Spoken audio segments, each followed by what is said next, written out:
नमस्कार दोस्तों। भारत के संवैधानिक इतिहास के बाद में अगला हमारा टॉपिक है भारत के संविधान का निर्माण, making of Indian constitution. Bharat के संविधान के निर्माण को हम दो चरणों में बांटेंगे। पहले चरण में संविधान सभा का निर्माण और दूसरे चरण में संविधान सभा के द्वारा संविधान निर्माण की प्रक्रिया। तो आज हम जिस बिंदु पर चर्चा करने जा रहे हैं वो है संविधान सभा का निर्माण। संविधान सभा के निर्माण को हम इन बिंदुओं की सहायता से समझने का प्रयास करेंगे। संविधान सभा की मांग कब की गई थी और इस मांग पर ब्रिटिश सरकार ने क्या प्रतिक्रिया की थी। ब्रिटिश सरकार ने अगस्त प्रस्ताव दिया था, क्रिप्स मिशन के माध्यम से भारतीयों को प्रस्ताव दिया था, कैबिनेट मिशन प्लान भारतीयों को दिया था और बाद में कैबिनेट मिशन के तहत भारतीय संविधान सभा का गठन हुआ था। कैबिनेट मिशन के प्रावधान क्या थे और कैबिनेट मिशन के अनुसार भारतीय संविधान सभा का गठन हम आज देखेंगे। फिर कैबिनेट मिशन के प्रावधानों के अनुसार संविधान सभा का गठन किया गया था। तो इन सभी बिंदुओं की सहायता से हम भारत की संविधान निर्माण को समझने का प्रयास करेंगे, जिसमें हमारा पहला टॉपिक है, पहला बिंदु है संविधान सभा का निर्माण। भारत के संवैधानिक इतिहास को भी दो चरणों में बांटकर देखा था, जिसमें पहला चरण कंपनी शासन के अधीन और दूसरे चरण में ब्रिटिश सम्राट के शासन के अधीन हमने भारत के संवैधानिक विकास को देखा था। तो जब भारत के ऊपर ब्रिटिश सम्राट का सीधा शासन स्थापित हुआ तो भारतीयों में राष्ट्रीय जनजागरण धीरे धीरे बढ़ रहा था। लेकिन 1857 से पहले भारतीयों में जो जनजागृति थी वो केवल धार्मिक और सामाजिक सुधारों तक ही सीमित थी। लेकिन जो ही भारत में अंग्रेजी शिक्षा का प्रसार हुआ, संचार साधनों का प्रसार हुआ, रेल का विकास हुआ और अंग्रेजी सरकार के द्वारा जो अधिनियम बनाए गए थे उनसे राजनीतिक चेतना का निर्माण हुआ और भारतीयों में जो सामाजिक और धार्मिक सुधार तक की जनजागरण था वो जनजागरण अब राजनीतिक क्षेत्र में भी प्रवेश कर गया था। और 1858 के बाद में भारतीयों ने राजनीतिक प्रकृति के संगठनों का निर्माण प्रारंभ कर दिया। भाई 1858 से पहले तो जो संगठन बनाए थे वो धार्मिक और सामाजिक संगठन थे, समाज में और धर्म में सुधार करने से संबंधित संगठन बनाए थे। लेकिन आप देखते हो 1858 के बाद में 1885 जब भारतीय राष्ट्रीय कांग्रेस की स्थापना की गई थी, तो ये जो जनजागृति है वो अंग्रेजी शिक्षा के कारण 1858 के बाद में भारतीयों में बढ़ना आरंभ हो गई थी और 1858 से लेकर 1946 तक हम इसको देख सकते हैं। भारतीय राष्ट्रीय कांग्रेस के बाद में संसदीय प्रक्रियाओं पर भी भारतीयों ने विचार विमर्श करना आरंभ कर दिया था। स्वराज्य की मांग भारतीयों ने आरंभ कर दी थी और इसी प्रकार राष्ट्रीय आत्मनिर्णय के सिद्धांत की मांग भारतीयों ने प्रथम विश्व युद्ध के बाद में की थी और उसके बाद में भारत ने संविधान निर्माण और संविधान सभा की मांग अंग्रेजों के सामने पुरजोर तरीके से उठाई थी, जिसको हम 1895 के स्वराज्य बिल से लेकर 1946 के कैबिनेट मिशन प्लान तक देख सकते हैं। तो भारतीय राष्ट्रीय आंदोलन के दौरान भारतीय नेतृत्व के द्वारा व्यक्तिगत रूप से भी और विभिन्न संगठनों के माध्यम से भी संविधान निर्माण और संविधान सभा के गठन के लिए कई बार प्रयास किए थे। कई भारतीयों ने तो खुद ही संविधान की रूपरेखा, संविधान के प्रस्ताव और संविधान में जिन चीज़ों को शामिल करना था उनसे संबंधित प्रस्ताव और विधेयक ब्रिटिश विधानमंडल और भारतीय विधानमंडल में रखना आरंभ कर दिया था, जिसको हम 1895 के स्वराज्य बिल या कॉन्स्टिट्यूशन ऑफ इंडिया बिल जो कि तिलक के द्वारा तैयार किया गया था उसमें देख सकते हैं। स्वराज्य बिल के माध्यम से तिलक ने एक ऐसे संविधान की रूपरेखा हमारे सामने प्रस्तुत की थी जिसमें व्यक्तियों को मूल अधिकार दिए गए थे, जिसमें व्यक्तियों को विधि के समक्ष समानता जैसे प्रावधान दिए गए थे। इसी क्रम में 1924-25 में एनी बिसेंट और तेज बहादुर स्प्रू के द्वारा ब्रिटिश संसद के कॉमन सभा में कॉमनवेल्थ ऑफ इंडिया बिल भी प्रस्तुत किया गया था। और इसी क्रम में मोतीलाल नेहरू ने भी दो स्तरों पर काम किया था। उन्होंने एक तो ब्रिटिश सरकार से मांग की थी कि भारत के संविधान निर्माण करने की योजना आप बताइए। मोतीलाल नेहरू ने ये जो मांग थी ये 1924 में केंद्रीय विधानमंडल में रखी थी, जिसको राष्ट्रीय मांग के नाम से भी जाना जाता है। और दूसरा, उन्होंने 1928 में नेहरू समिति के माध्यम से भारतीय संविधान की रूपरेखा बनाकर अंग्रेजों के सामने रखी थी, जिसमें भारतीय संविधान के भावी सिद्धांतों को उन्होंने अंग्रेजों के सामने प्रस्तुत किया था। उन्होंने विभिन्न अधिनियमों के माध्यम से भारत के भावी संविधान को ही अंग्रेजों के सामने विभिन्न विधेयक और प्रस्तावों के माध्यम से रखा था।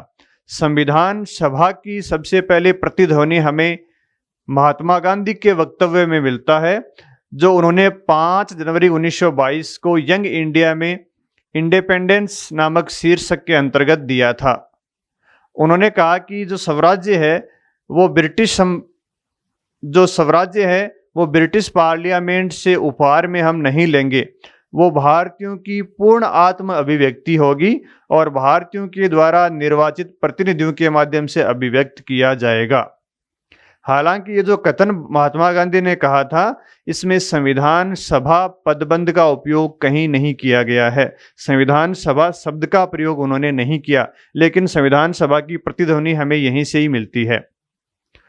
ये महात्मा गांधी के द्वारा जो वक्तव्य दिया था 1922 में, ये 1919 में अंग्रेजों के द्वारा जब ये कहा गया था कि भारत में क्या सुधार होने हैं, कब सुधार करने हैं, ये ब्रिटिश पार्लियामेंट ही तय करेगी, तब महात्मा गांधी ने इसके प्रत्युत्तर में ये कहा था कि हम अपने भाग्य का निर्माण खुद ही करेंगे और इसके लिए जितना हमको खून बहाना पड़ेगा उतना खून हम बहाएंगे। हालांकि महात्मा गांधी के द्वारा इस वक्तव्य में संविधान सभा शब्द का प्रयोग नहीं किया गया था। तो आइए हम अब देखेंगे कि भारत में किन किन लोगों के द्वारा, किन संगठनों के द्वारा और कब कब संविधान सभा की मांग उठाई थी। तो भारत में सबसे पहले कम्युनिस्ट नेता एम.एन. रॉय ने 1934 में संविधान सभा की मांग का विचार दिया था। एम.एन. रॉय ने 1934 में किसकी मांग का विचार दिया था? संविधान सभा की मांग का विचार दिया था। जो पहले ऐसे व्यक्ति थे जिन्होंने व्यक्तिगत रूप से संविधान सभा की मांग की थी। एम.एन. रॉय के बाद में 1934 में स्वराज्य पार्टी के द्वारा एक प्रस्ताव पारित किया गया था। इस प्रस्ताव में स्वराज्य पार्टी ने यह कहा था कि भारत में राष्ट्रीय आत्मनिर्णय का सिद्धांत तभी लागू होगा जब भारत के सभी वर्गों के द्वारा निर्वाचित संविधान सभा द्वारा निर्मित संविधान लागू होगा। ये प्रस्ताव रांची में स्वराज्य पार्टी के द्वारा 1934 में पारित किया गया था और इसी प्रस्ताव को 1934 मई महीने में कांग्रेस पार्टी ने पटना में स्वीकार कर लिया था। कांग्रेस पार्टी ने पटना में इस स्वराज्य पार्टी का जो प्रस्ताव था उसको स्वीकार कर लिया और कांग्रेस पार्टी ने संविधान सभा की इस मांग को औपचारिक मांग घोषित की थी। तो कांग्रेस पार्टी के द्वारा प्रथम बार औपचारिक रूप से संविधान सभा की मांग कब की गई थी? 1934 में। इसके बाद में जून 1934 में कांग्रेस पार्टी की जो कार्य समिति थी CWC, कांग्रेस वर्किंग कमेटी, उन्होंने ब्रिटिश सरकार के द्वारा श्वेत पत्र पर टिप्पणी करते हुए कहा था, श्वेत पत्र 1935 के अधिनियम का एक ड्राफ्ट ब्रिटिश सरकार के द्वारा 1933 में जारी किया गया था। उस श्वेत पत्र पर टिप्पणी करते हुए 1934 में जून 1934 में कांग्रेस वर्किंग कमेटी ने कहा था कि श्वेत पत्र का एकमात्र विकल्प यही है कि वयस्क मताधिकार पर आधारित संविधान सभा के द्वारा संविधान का निर्माण किया जाए।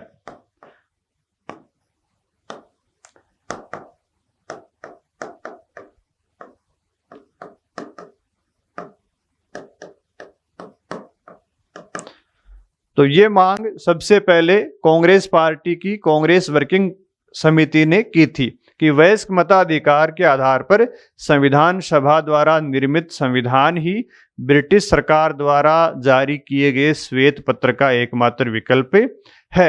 उसके बाद में 1936 में कांग्रेस के फैजपुर अधिवेशन में यही बात नेहरू के द्वारा घोषित की गई थी। 1936 में फैजपुर में नेहरू ने कांग्रेस पार्टी के अधिवेशन में कहा कि भारत के लिए वयस्क मताधिकार के आधार पर एक संविधान सभा का गठन किया जाना चाहिए। और इसके बाद तो बार बार कांग्रेस के हर मंचों से संविधान सभा की मांग की जाती रही। 1937 में केंद्रीय विधानसभा में एस सत्यमूर्ति के द्वारा एक प्रस्ताव रखा गया था। उन्होंने ये मांग की थी कि 1935 का भारत शासन अधिनियम हटा दिया जाए और भारत की संविधान सभा के द्वारा निर्मित संविधान से भारत का शासन चलाया जाना चाहिए। और 1939 में सी राजगोपालाचारी के द्वारा भी वयस्क मताधिकार पर आधारित संविधान सभा के गठन की मांग की गई थी। और इसी प्रकार 1939 में महात्मा गांधी के द्वारा हरिजन में एक लेख लिखा था, द ओनली वे। इस लेख के अंतर्गत महात्मा गांधी ने कहा कि भी जो सांप्रदायिकता फैल रही है देश में, इस सांप्रदायिकता का एक ही हल है, वो है संविधान सभा। तो इस प्रकार भारत में संविधान सभा की मांग भी विभिन्न व्यक्तियों के द्वारा, विभिन्न संगठनों के द्वारा अलग अलग समय पर अंग्रेजों के सामने उठाई गई थी। तो क्या अंग्रेजों ने कुछ इस पर कार्रवाई की थी क्या? तो आइए देखते हैं, भारतीयों ने जब संविधान सभा की मांग की तो अंग्रेजों ने इस पर क्या प्रतिक्रिया की थी। भारतीयों के द्वारा जब संविधान सभा की मांग की गई थी तो सबसे पहले ब्रिटिश सरकार ने अगस्त प्रस्ताव के माध्यम से अपनी प्रतिक्रिया व्यक्त की थी। अगस्त 1940 में भारत के गवर्नर जनरल लेन लिथगो ने भारतीयों के सामने एक प्रस्ताव रखा था। और प्रस्ताव में उन्होंने क्या कहा था? अगस्त प्रस्ताव में लेन लिथगो ने अगस्त प्रस्ताव में भारतीयों से ये कहा था कि भारत के संविधान का निर्माण भारतीयों के द्वारा किया जाएगा। भारतीय संविधान का निर्माण कौन करेगा? भारतीय लोग ही करेंगे। और युद्ध के बाद में हम एक संस्था का गठन करेंगे, उसके माध्यम से भारतीय लोग अपने संविधान का निर्माण करेंगे। ये अगस्त प्रस्ताव के माध्यम से लेन लिथगो ने भारतीयों के सामने बात कही थी। अब लेन लिथगो ने अगस्त प्रस्ताव दिया क्यों था? क्योंकि उस समय द्वितीय विश्व युद्ध चल रहा था और भारतीयों से सहयोग प्राप्त करने के लिए उन्होंने ये प्रस्ताव भारतीयों के सामने रखा था, जो अगस्त 1940 में रखा गया था। इसलिए उसको क्या बोलते हैं? अगस्त प्रस्ताव बोलते हैं। और किसने रखा था ये? लेन लिथगो ने। लेन लिथगो कौन थे? भारत के गवर्नर जनरल थे। इन्होंने भारतीयों का द्वितीय विश्व युद्ध में सहयोग प्राप्त करने के लिए प्रस्ताव रखा था।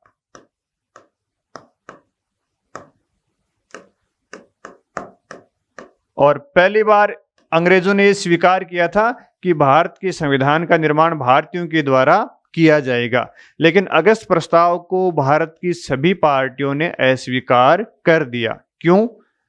कांग्रेस ने अस्वीकार इसलिए किया था क्योंकि इसमें संविधान सभा किस तरीके से बनेगी, कब बनेगी, इसके बारे में कोई निश्चित रूपरेखा नहीं दी गई थी। मुस्लिम लीग ने इसको इसलिए अस्वीकार किया क्योंकि उनकी पाकिस्तान की मांग पूरी नहीं हुई थी। तो अगस्त प्रस्ताव में पहली बार ब्रिटिश सरकार ने यह माना कि भारत के संविधान का निर्माण भारतीय करेंगे। तो अगस्त प्रस्ताव को सभी दलों ने अस्वीकार कर दिया। उसके बाद में देखो, उसके बाद में दूसरा प्रस्ताव आया था, वो आया था क्रिप्स प्रस्ताव, क्रिप्स मिशन। क्रिप्स मिशन के पीछे पृष्ठभूमि ये थी क्योंकि द्वितीय विश्व युद्ध चल ही रहा था और ब्रिटेन पूर्वी एशियाई जो उपनिवेश थे वहां पे जापान के हाथों उसकी बुरी तरह हार हो रही थी। तो मित्र राष्ट्रों ने ब्रिटिश प्रधानमंत्री चर्चिल पर यह दबाव डाला कि आप ऐसा कुछ काम करो जिससे भारतीय अपने को सहयोग दे दें।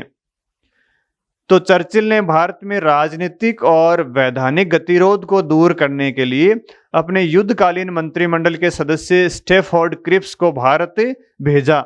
स्टैफोर्ड क्रिप्स ब्रिटिश युद्धकालीन मंत्रिमंडल में लेबर सदस्य होते थे। कौन सा इनके पास विभाग था?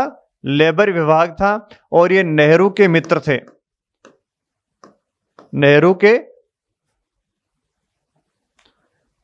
क्रिप्स मिशन भारत में 22 जनवरी को आए थे।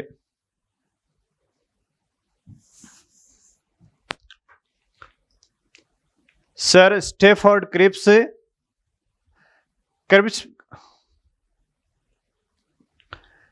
क्रिप्स मिशन में एक सदस्यीय आयोग क्रिप्स मिशन एक सदस्यीय आयोग था जिसके अध्यक्ष थे sir Stafford Cripps. Sir Stafford Cripps ये ब्रिटिश मंत्रिमंडल के लेबर सदस्य थे और ये इस आयोग में एक ही सदस्य था जो सर स्टैफोर्ड क्रिप्स थे। ये आयोग भारत में 22 मार्च 1942 को आया था। क्रिप्स मिशन में एक सदस्य थे, उनका नाम है सर स्टैफोर्ड क्रिप्स। ये ब्रिटिश मंत्रिमंडल के सदस्य थे और इनके पास लेबर विभाग था।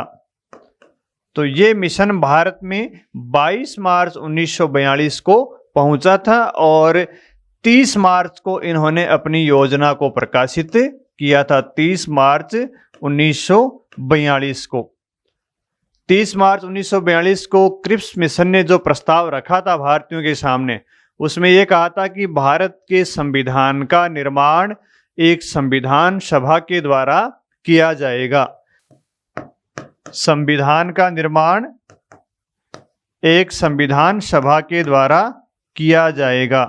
तो पहली बार संविधान सभा की बात इसमें की गई थी।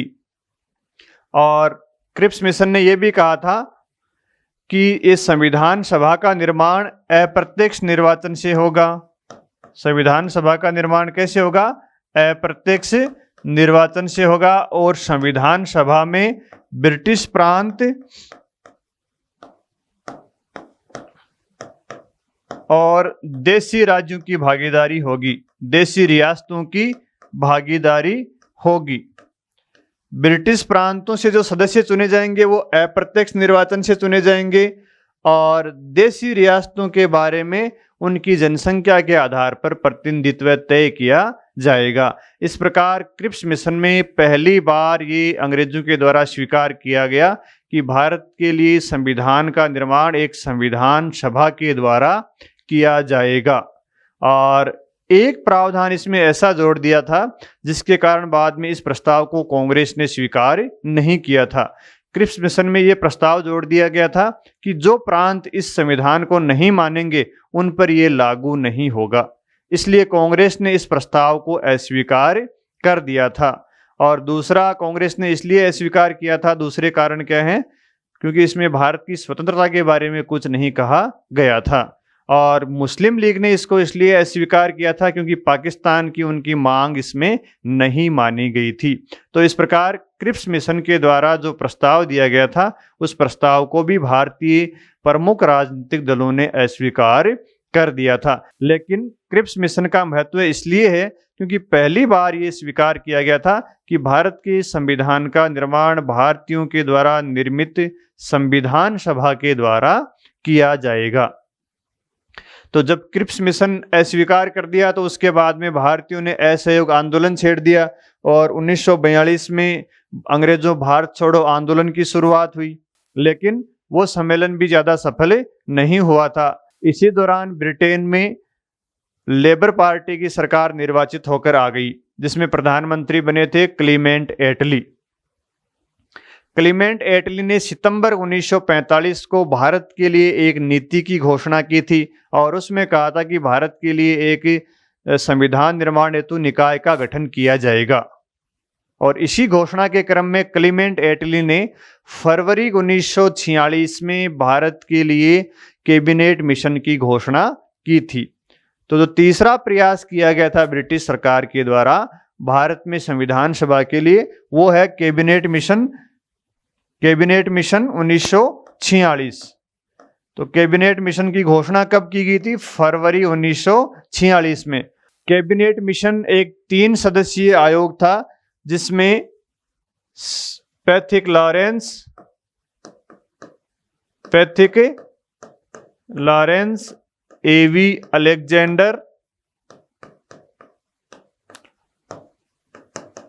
और सर स्टेफर्ड क्रिप्स इसके सदस्य थे।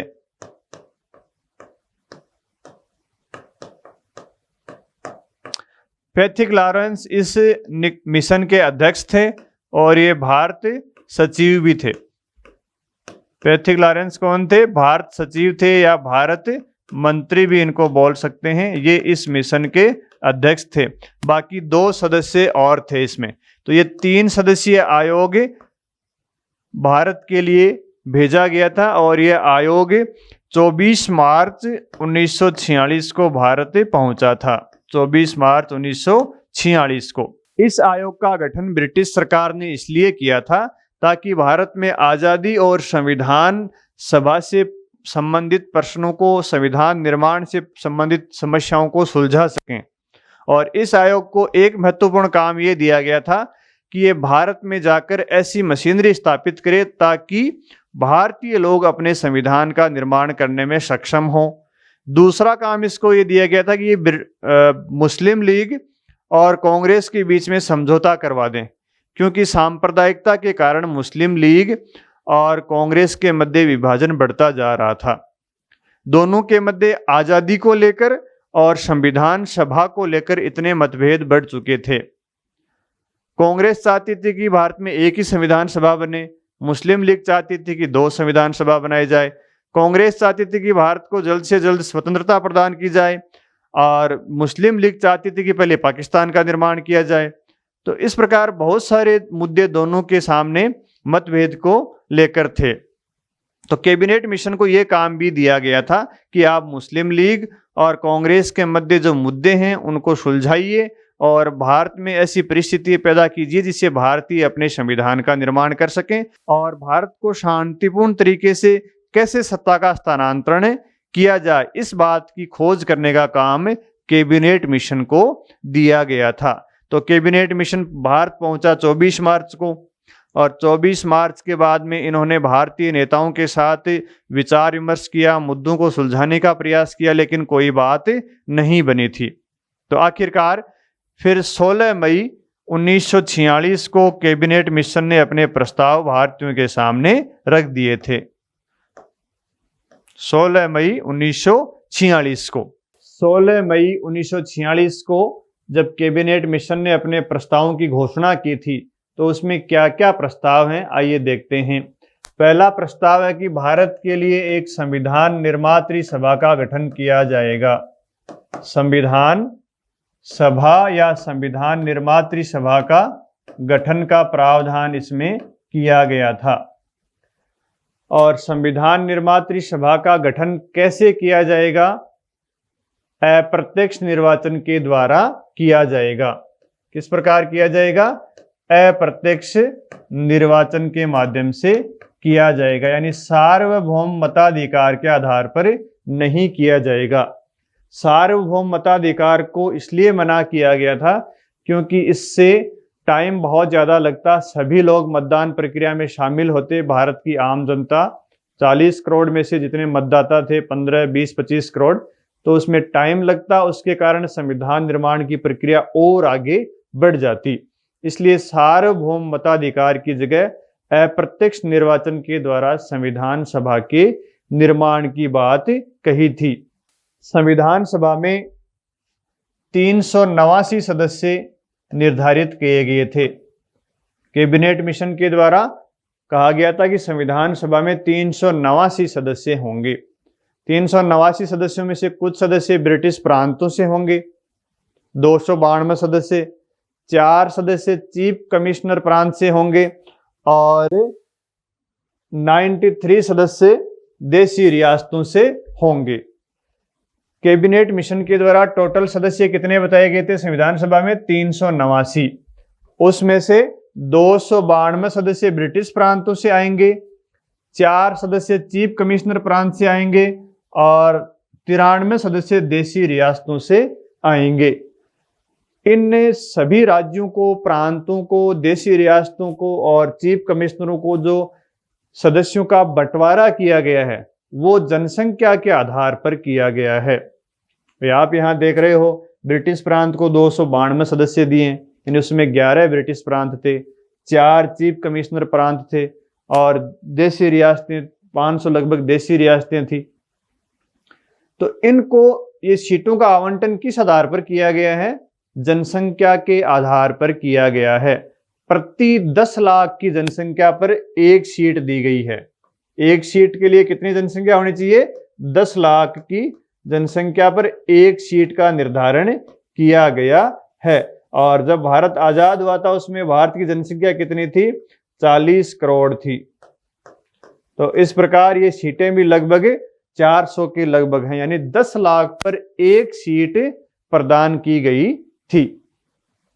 तो ब्रिटिश प्रांतों को जो 292 सीटें दी गई थी कैबिनेट मिशन प्लान के अंतर्गत, तो इनका निर्वाचन के प्रावधान किए गए थे कि इनका निर्वाचन कैसे होगा। निर्वाचन होगा पहली बात तो, और निर्वाचन होगा कैसे? अप्रत्यक्ष निर्वाचन होगा। अप्रत्यक्ष निर्वाचन कैसे होगा, कहां से होगा? प्रांतीय विधान परिषद के सदस्यों के द्वारा इनका निर्वाचन किया जाएगा। प्रांतीय विधान परिषद के सदस्यों के द्वारा इन 292 सदस्यों का निर्वाचन किया जाएगा। अप्रत्यक्ष कैसे हुआ? क्योंकि प्रांतीय विधान परिषद के सदस्यों का निर्वाचन कौन करती थी? जनता करती थी। और फिर प्रांतीय विधान परिषद के सदस्य इनका निर्वाचन करते थे, तो ये अप्रत्यक्ष निर्वाचन हो गया। अगर जनता सीधे ही इनका निर्वाचन करती तो प्रत्यक्ष निर्वाचन होता। तो 292 सदस्य अप्रत्यक्ष निर्वाचन के माध्यम से, और निर्वाचन की पद्धति कौन सी थी? आनुपातिक प्रतिनिधित्व की पद्धति। कौन सी पद्धति से निर्वाचन हुआ था इनका? आनुपातिक प्रतिनिधित्व की पद्धति। आनुपातिक प्रतिनिधित्व की पद्धति के माध्यम से ब्रिटिश प्रांतों के 292 सदस्यों का निर्वाचन हुआ था। फिर चीफ कमिश्नर प्रांत के 4 सदस्य थे, इनका क्या हुआ था? इनका भी चीफ कमिश्नर प्रांत में जो 4 प्रांत थे, एक था अजमेर मेरवाड़, दूसरा बलूचिस्तान,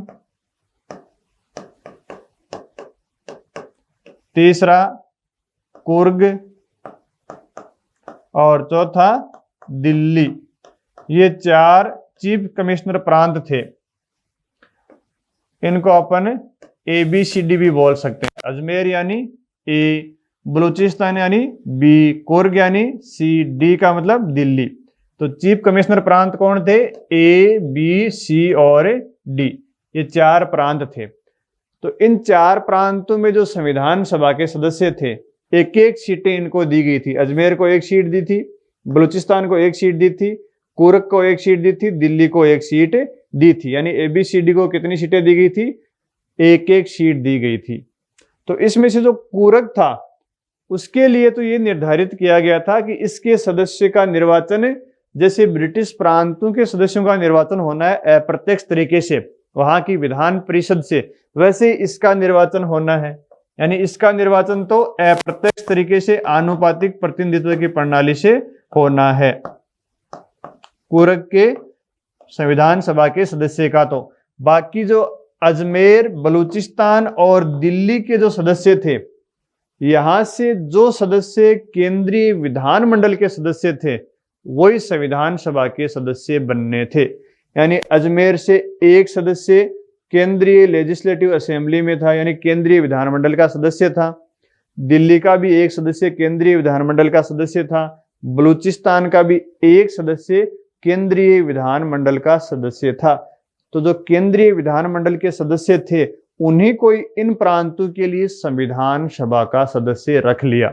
इनके लिए कोई निर्वाचन नहीं हुआ था। जो प्रतिनिधि केंद्रीय विधानमंडल में थे इनके, उन्हीं को इस संविधान सभा का सदस्य बना दिया गया। तो इस प्रकार 4 सदस्यों का निर्धारण हो गया। फिर आते हैं देशी रियासतों के बारे में। देशी रियासतों को 93 सीटें दी गई थी और इनके लिए ये निर्धारित किया गया था कैबिनेट मिशन प्लान में ही कि इनके संविधान सभा में किस तरीके से प्रतिनिधित्व होगा इनका, वो एक वार्तालाप समिति के द्वारा तय किया जाएगा। वार्तालाप समिति के द्वारा तय किया जाएगा, जो देशी रियासतों के प्रतिनिधि और संविधान सभा के प्रतिनिधियों के द्वारा वार्तालाप के आधार पर तय किया जाएगा कि इनका प्रतिनिधित्व कैसे किया जाए। तो वार्तालाप समिति ने ये निर्धारित किया था। वार्तालाप समिति में कौन लोग थे? एक तो संविधान सभा के सदस्य थे जिनको वार्तालाप समिति के रूप में गठित किया गया था, और दूसरे देशी रियासतों के प्रतिनिधि थे। तो इन्होंने मिलकर ये तरीका निकाला कि इन सदस्यों का क्या होगा, मनोनयन होगा। और मनोनयन करेगा कौन? इनका देशी रियासतों के शासक करेंगे, देशी रियासतों के प्रतिनिधि इनका मनोनयन कर देंगे। तो ये सदस्य तो क्या थे? निर्वाचित थे। ये सदस्य क्या थे? मनोनीत थे।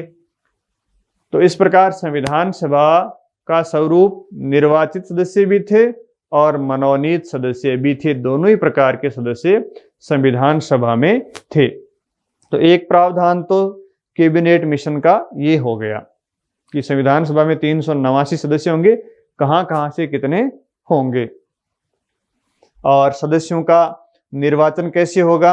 अप्रत्यक्ष तरीके से होगा। किस पद्धति से होगा? आनुपातिक एकल संक्रमणीय पद्धति से होगा। जनसंख्या का सीटों का आवंटन कैसे किया गया है? जनसंख्या के आधार पर। कितनी जनसंख्या के आधार पर? 10 लाख की जनसंख्या पर एक सीट दी गई है।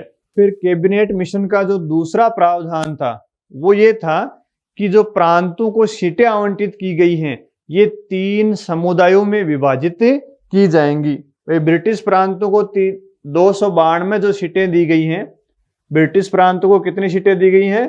292 सीटें दी गई हैं। ये 292 सीटें उन प्रांतों के 3 समुदायों में विभाजित की जाएंगी। और 3 समुदाय कौन से होंगे? सामान्य हो गया, दूसरा मुस्लिम हो गया और तीसरा सिख हो गया। तो सामान्य को सीटें दी गई थी 213 सीटें, मुस्लिमों को सीटें दी गई थी 79 और सिखों के लिए पंजाब राज्य में 4 सीटें छोड़ी गई थी। तो इस प्रकार संविधान सभा में जो 292 सदस्य थे ब्रिटिश प्रांतों को, उनमें उनको 3 समुदायों के अनुसार सामान्य, मुस्लिम और सिख के अनुसार कैबिनेट मिशन के द्वारा बांटा गया था। और इसमें यह प्रावधान किया गया था कि ये जो सीटें हैं वो इसी समुदाय के प्रांतीय विधान परिषद के सदस्यों के द्वारा चुनी जाएंगी, निर्वाचित की जाएंगी। जैसे 4 सीटें सिखों के लिए हैं, तो पंजाब राज्य की विधान परिषद में जो सिख सदस्य निर्वाचित हैं वो ये 4 सीटों के लिए वोट डालेंगे। यानी पृथक निर्वाचन मंडल की तरह यहाँ भी ये प्रावधान किया गया था। मुस्लिम सदस्य हैं, इनका निर्वाचन कौन करेंगे? जिन राज्यों की विधान परिषदों में इनका निर्वाचन होना है उन राज्यों की विधान परिषद के मुस्लिम सदस्य इनका निर्वाचन करेंगे। और सामान्य की जो सीटें हैं उनके लिए तो सभी वोट डाल सकते थे। तो ये प्रावधान भी कैबिनेट मिशन की योजना में संविधान सभा के लिए किया गया था। प्रत्येक समुदाय के सदस्यों का निर्वाचन प्रांतीय विधान परिषद के उस समुदाय के सदस्यों के द्वारा ही किया जाएगा। फिर अगला जो प्रावधान किया गया है उसमें प्रांतों के 3 समूह बनाए गए हैं। भारत में जो ब्रिटिश प्रांत थे उनको भी 3 समूहों में विभाजित कर दिया, ए समूह में, बी समूह में और सी समूह में। तो ए समूह में कौन से राज्य थे? हिंदू बहुल राज्य। जिन राज्यों में हिंदू जनसंख्या ज्यादा थी उनको ए समूह में रख दिया और उनको 187 सीटें आवंटित की गई। ए समूह में कौन से राज्य थे? हिंदू बहुसंख्यक राज्य थे। बी समूह में कौन से थे? मुस्लिम बहुसंख्यक राज्य थे।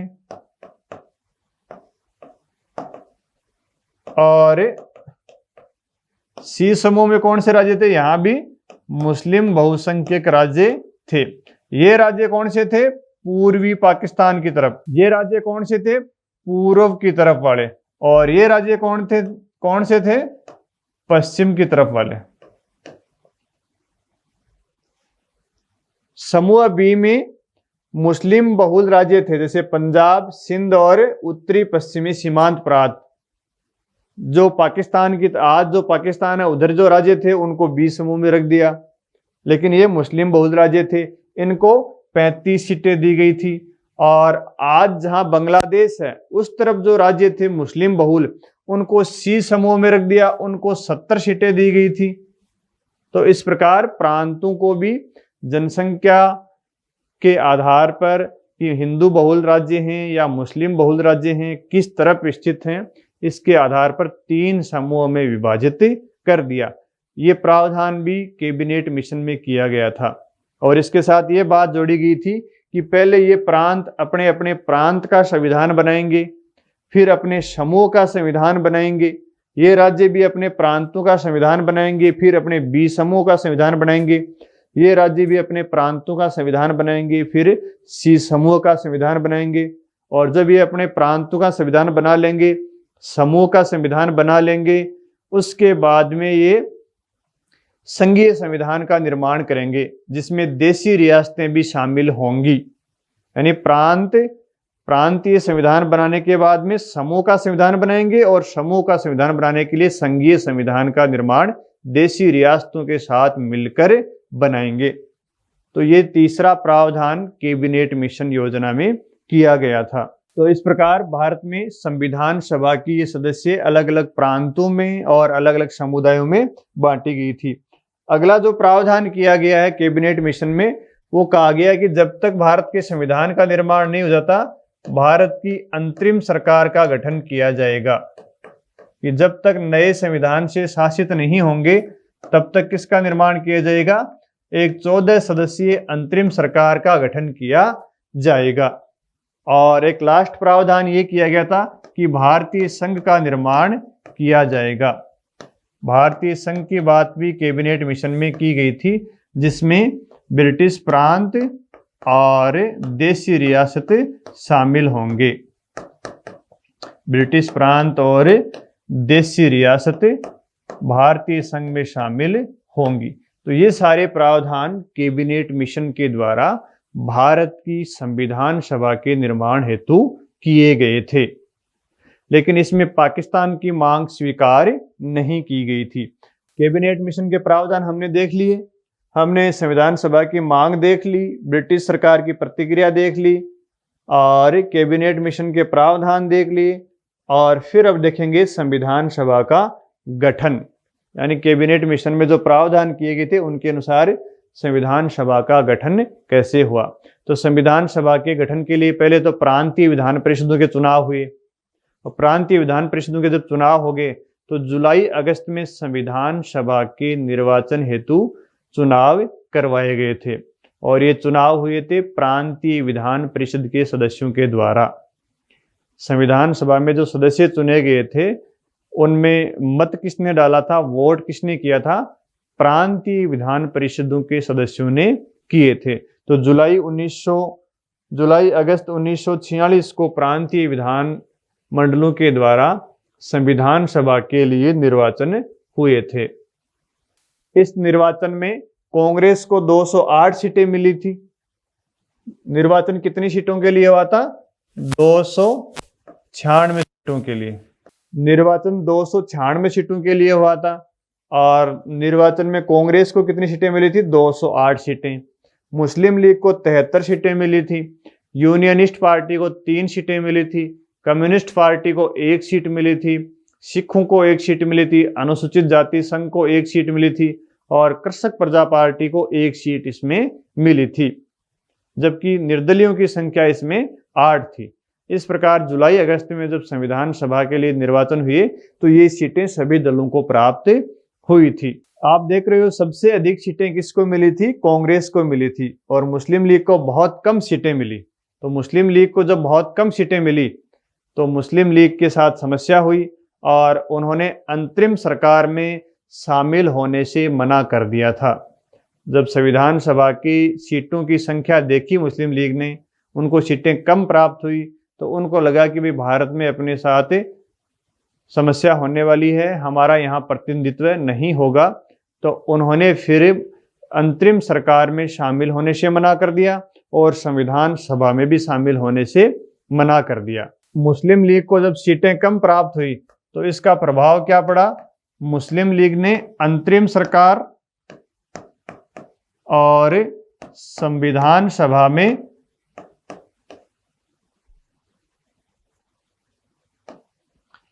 शामिल होने से मना कर दिया था।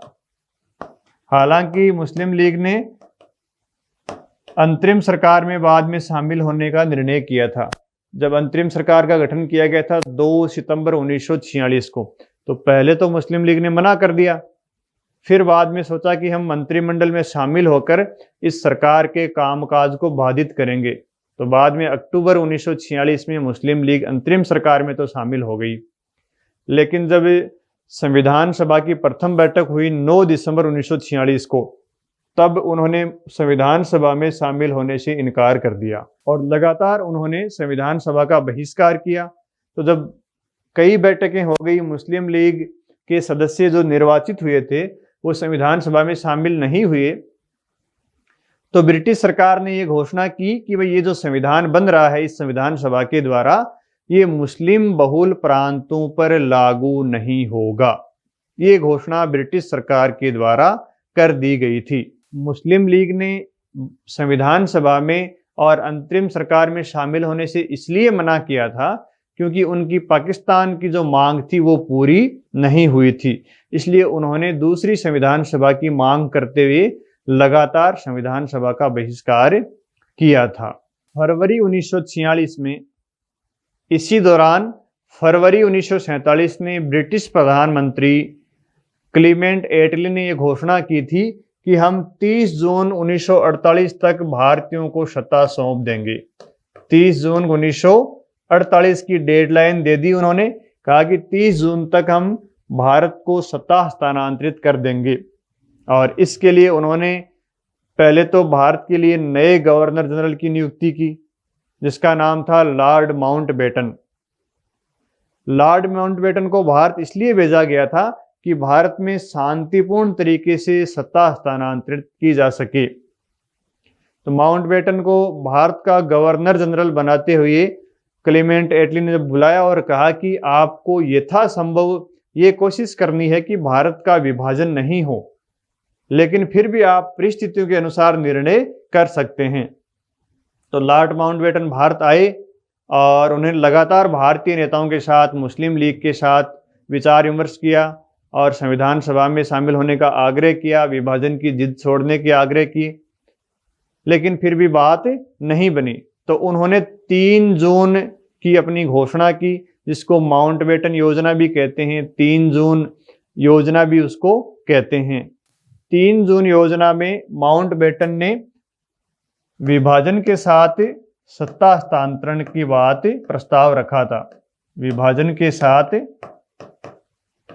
सत्ता हस्तांतरण का प्रस्ताव भारतीयों के सामने रखा था। इसको 3 जून योजना कहते हैं, जिसमें उन्होंने भारत पाकिस्तान नाम के 2 राज्यों की बात की थी और दोनों को स्वतंत्र करने का प्रस्ताव रखा था। 3 जून योजना को वैधानिक रूप देने के लिए ब्रिटिश संसद के द्वारा एक अधिनियम पारित किया गया और उस अधिनियम का नाम है भारत स्वतंत्रता अधिनियम 1947। भारत स्वतंत्रता अधिनियम 1947। ये अधिनियम ब्रिटिश संसद के द्वारा 4 जुलाई को पारित किया गया 1947 को, और ब्रिटिश सम्राट के द्वारा 18 जुलाई को इसको स्वीकृति मिली थी। तो इस अधिनियम के द्वारा 3 जून योजना को वैधानिक रूप दिया गया था, कानूनी रूप दिया गया था और भारत स्वतंत्रता अधिनियम के माध्यम से 2 राज्यों की स्थापना की गई, भारत और पाकिस्तान की, और दोनों के लिए अलग अलग संविधान सभा की की घोषणा की गई, 2 संविधान सभा की घोषणा की गई थी, और दोनों संविधान सभाएं अपना अपना जो चाहे वो संविधान बना सकती थी। ब्रिटिश सम्राट का जो शब्द था उसको हटा दिया और भारत सचिव के पद को समाप्त कर दिया था, और भारत शासन अधिनियम में कोई भी परिवर्तन करने की उन्होंने बात की थी। तो इस प्रकार अनेक प्रावधान भारत स्वतंत्रता अधिनियम के द्वारा किए गए थे, जिसमें 2 डोमिनियन स्टेट की घोषणा की गई थी और दोनों अपनी अपनी संविधान सभा में अपने मनचाहे संविधान का निर्माण कर सकती थी। भारत स्वतंत्रता अधिनियम का संविधान सभा पर प्रभाव देखेंगे कि भारत की स्वतंत्रता होने के बाद में संविधान सभा पर क्या प्रभाव पड़ा। तो आइए देखते हैं भारत स्वतंत्रता अधिनियम 1947 का संविधान सभा पर प्रभाव। तो पहला प्रभाव तो ये पड़ा इसका कि भारत में संविधान सभा की संख्या परिवर्तित हो गई। पहला प्रभाव क्या पड़ा? संविधान सभा की संख्या परिवर्तित हो गई।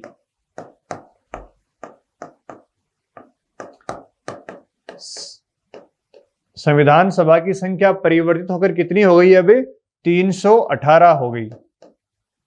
318 क्यों हुई? क्योंकि बंगाल और आसाम के कुछ भाग, पंजाब, सिंध और उत्तरी पश्चिमी प्रांत के कुछ भाग पाकिस्तान में चले गए। तो वहां से जो सदस्य चुनकर आए थे भारतीय संविधान सभा में, अब वो सदस्य भारत की संविधान सभा के सदस्य नहीं रहे।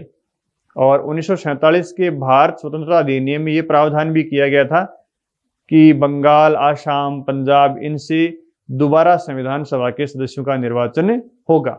तो कुछ सदस्य पाकिस्तान में चले गए, कुछ क्षेत्र पाकिस्तान में चले गए। इसके कारण संविधान सभा की सदस्यों की संख्या घट गई। कौन कौन से क्षेत्र पाकिस्तान में चले गए थे? बंगाल, आसाम, और इधर कौन से चले गए थे? पंजाब, सिंध और उत्तर पश्चिमी प्रांत। ये क्षेत्र पाकिस्तान में चले गए थे, इसलिए संविधान सभा की संख्या घट गई थी। और घटकर कितनी हो गई थी? 318। 318 में से अब ब्रिटिश प्रांतों के सदस्य संख्या कितनी है? 226। चीफ कमिश्नर प्रांत कितने बचे थे? 3 ही बचे थे अब। एक तो अजमेर ए, और जो बी था बलूचिस्तान, वो पाकिस्तान में चला गया, और सी जो कुर्ग था वो बचा था भारत में, और डी दिल्ली। ये डी दिल्ली, ये 3 चीफ कमिश्नर प्रांत ही भारत में बचे थे, इसलिए यहां भी सदस्य संख्या घट गई, 3 होगी। और देशी रियासतों की संख्या हो गई 89, क्योंकि कुछ देशी रियासत भी पाकिस्तान में चली गई थी, पहले 93 थी।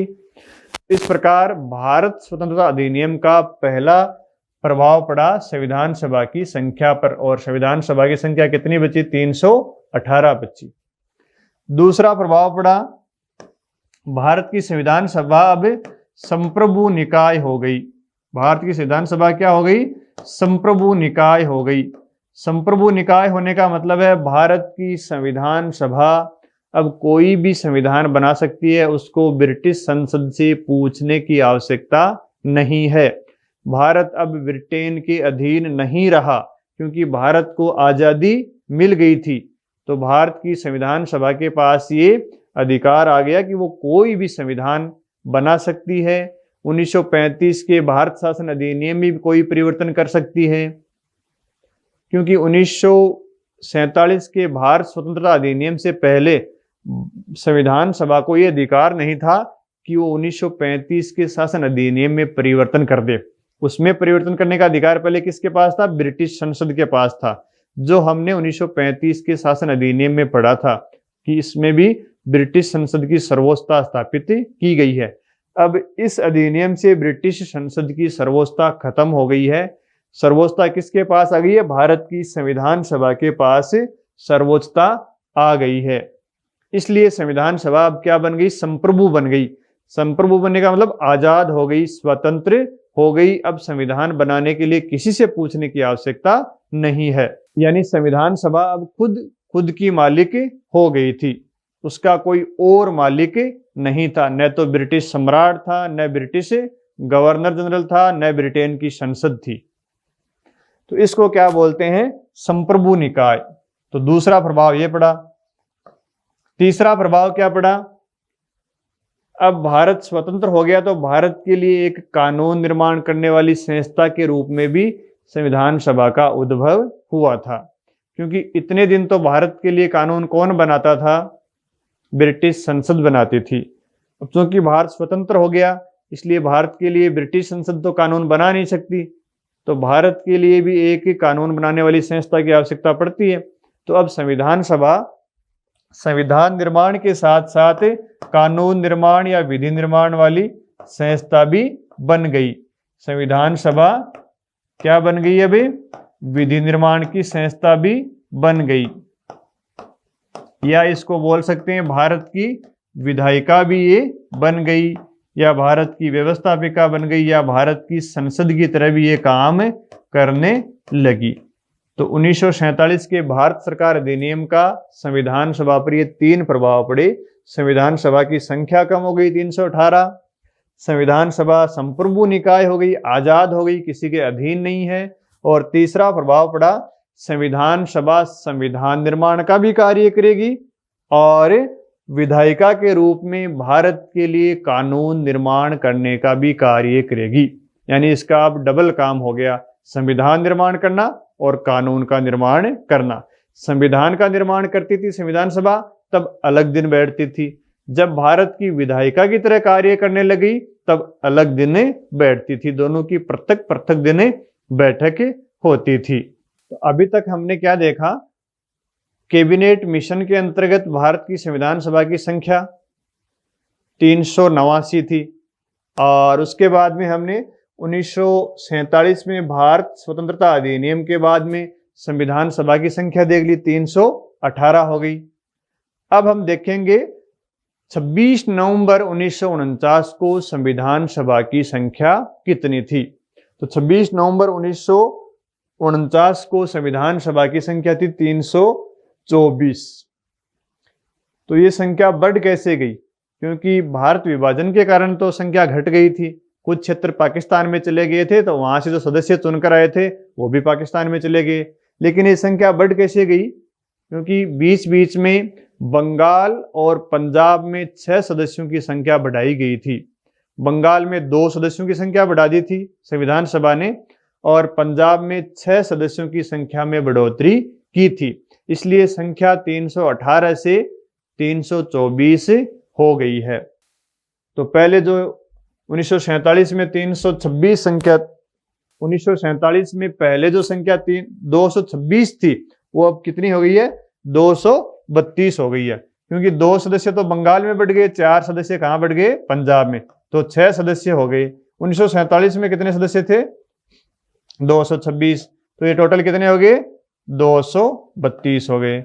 चीफ कमिश्नर की संख्या 3 ही थी, देशी रियासतों की संख्या 89 थी। तो इस प्रकार 26 नवंबर 1949 को संविधान सभा के सदस्यों की संख्या कितनी हो गई? 324 थी। तो कैबिनेट मिशन के अनुसार संख्या कितनी थी? 389। 1947 में संख्या कितनी थी भारत की आजादी के समय? 318। और नवंबर 1949 में संख्या कितनी हो गई? 324। क्योंकि इनमें 6 सदस्यों की संख्या और जुड़ गई थी, जो बंगाल और पंजाब से बड़ी थी। 31 दिसंबर 1947 को राज्यसभा की वेबसाइट पर तत्कालीन सदस्यों की संख्या कितनी दे रखी है? 229। तो 229 में 226 तो राज्यों से, ब्रिटिश प्रांतों से, 3 चीफ कमिश्नरों से, और 70 दे रखी है देशी रियासतों से। तो ये जो सदस्य संख्या है, इस पर एक बार आरपीएससी में प्रश्न पूछा था ईओ की परीक्षा में, तो ये 299 दे रखी है। तो सदस्यों की संख्या से कंफ्यूजन नहीं होना है। एक बार फिर देख लीजिए, 1946 में कैबिनेट मिशन के अनुसार संख्या कितनी थी? 389। भारत के विभाजन के बाद में संख्या कितनी हो गई? घटकर 318। और फिर 26 नवंबर 1949 को संख्या कितनी हो गई? 324 हो गई। और 31 दिसंबर 1947 को राज्यसभा की वेबसाइट पर तत्कालीन सदस्यों की संख्या कितनी दे रखी है? 299। तो ये संविधान सभा की संख्या भिन्न भिन्न समय पर भिन्न भिन्न है, क्योंकि कई बार संविधान सभा की संख्या बढ़ाई गई है, कई बार किसी कारण से घट गई है।